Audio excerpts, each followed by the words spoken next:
फूल का चनार माई मोरी कहिया अइबू। भइल अड़हुल के फूल का चनार माई मोरी कहिया अइबू। कहिया अइबू कहिया अइबू।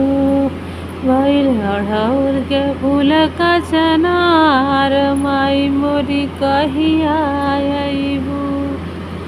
कह तू त मोरी मैया बेटा के पठवती।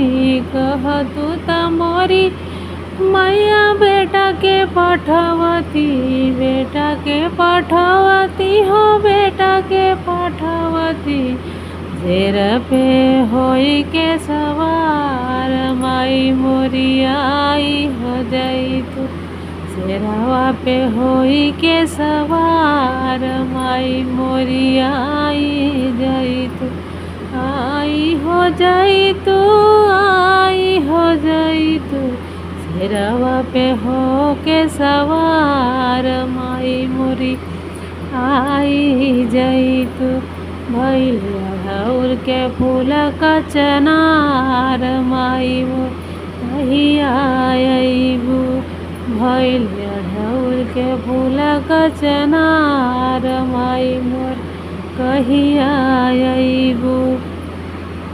कह तू त मोरी मैया पिया के पठवती। कह तू त मोरी मैया पिया के पठवती। पिया के पठवती हो पिया के पठवती।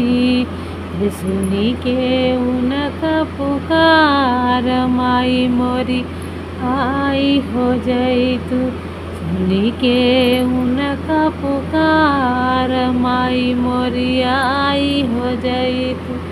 आई हो जाई तू आई हो जाई तू।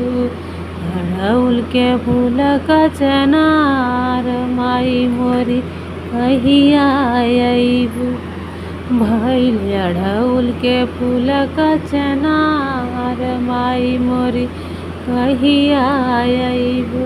कह तू त मोरी मैया जेठ के पठवती। जेठ के पठवती हो ससुर पठवती। सुनी के उनका पुकार माई मोरी आई हो जाई तू। सुनी के उनका पुकार माई मोरी आई हो जाई तू। आई हो जाई तू आई हो जाई तू। अड़हुल के फूल का चनार माई मोरी कहिया अइबू। भइल अड़हुल के फूल का चनार माई मोरी कहिया अइबू। कहिया अइबू आई जाई तू। अड़हुल के फूल का चनार माई मोरी आई हो जाई तू।